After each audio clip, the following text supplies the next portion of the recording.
Blessings, rock and metal guardians. Hope you're doing well wherever you may find yourselves. I'm Dane, the host of the channel. At long last, I'm finally going to review the debut album from Castle Rat. There's the album cover.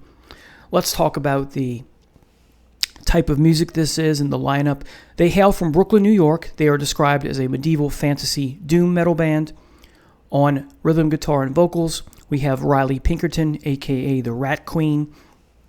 Her makeup is a cross between, I would say, Red Sonja and Eric Carr's makeup as the Fox during his stint with Kiss during the makeup phase.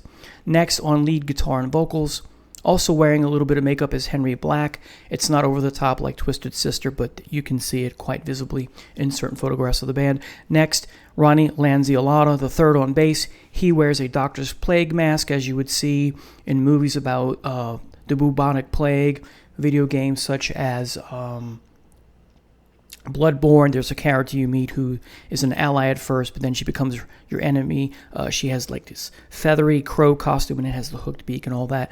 And finally on drums, Joshua Sturmick, if I'm pronouncing that right. It looks as if he wears a crown on his head as he plays the drums, but I'm not sure. I think it can come down as a mask, but I'm not sure what that mask is. All right, so let's now talk about a little liner note stuff. All songs written by Riley Pinkerton and performed by Castle Rat, produced by Davis Shubs, Thomas Johnson, and Riley Pinkerton. So she's very involved in not just the band and the singing and the playing and being on stage, but writing and producing. Recorded at the church, Philadelphia, Pennsylvania. So let's talk about the tracks now. The opener is fabulous, and it's called Dagger Dragger. You have a great hook here, great riff, very memorable. And Riley's voice, I would say, is not exactly like, but similar to a Lee O'Brien of Blood Ceremony. There's a hint of that, I think. There are 9 songs total. It's 33 minutes only, so it's a little on the short side.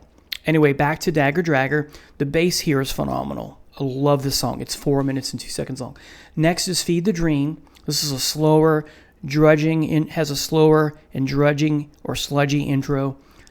Definitely a Black Sabbath vibe going on here. Blood Ceremony vibe as well. No flute, of course. Like the previous song, it's very memorable.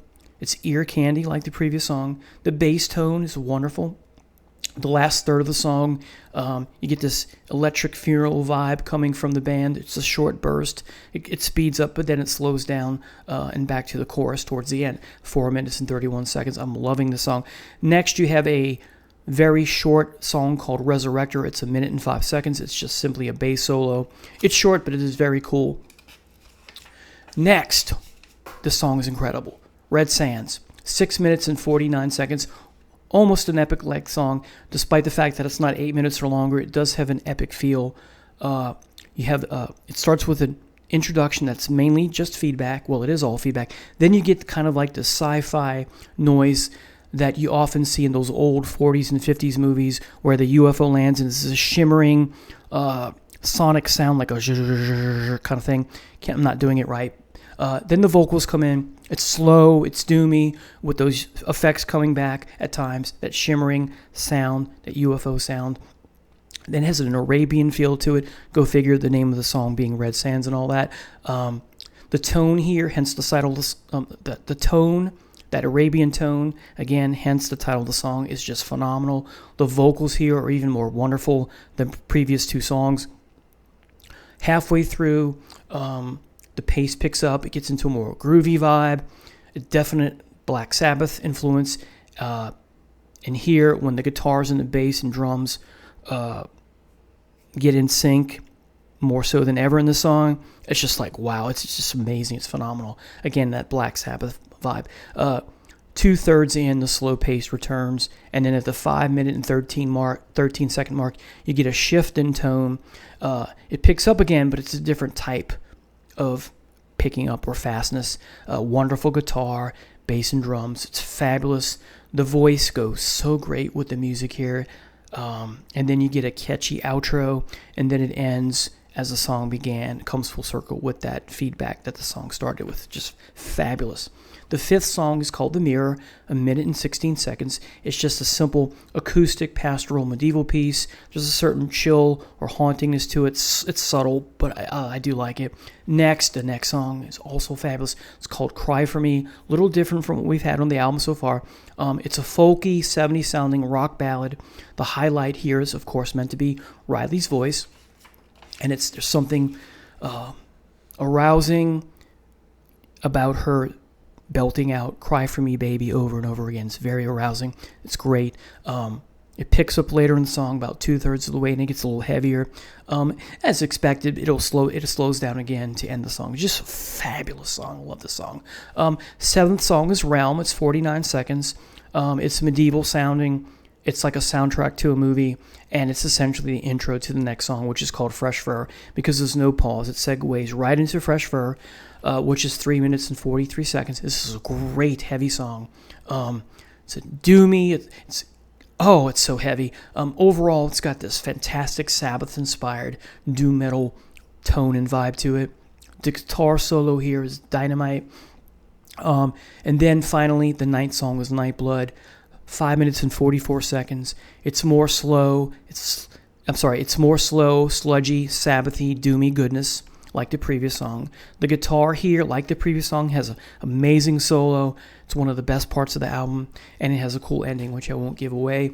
You have to listen to it for yourself. It's also hard to describe. But so overall, what are my favorite songs on here? Well, if you leave out the short pieces, I like every song on here.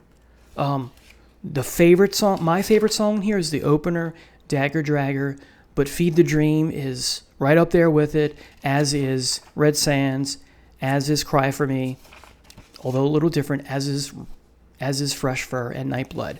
The short pieces I do like. They're a necessary component to this album.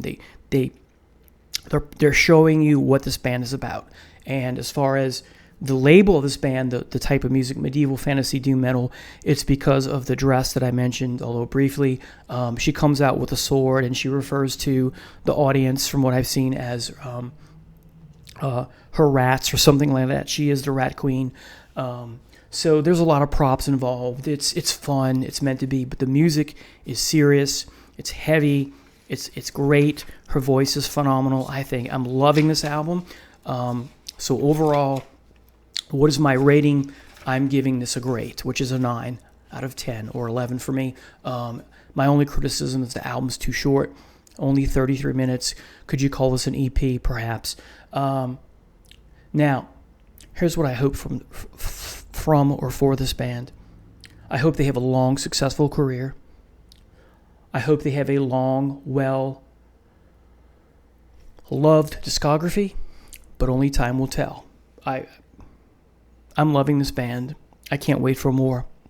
Anyway, post in the comments section what you think. If you've heard them, and if you get a chance to listen to them, come back and post comments. Again, I'd love to hear what you have to say about this band. Anyway, take care now. Take care.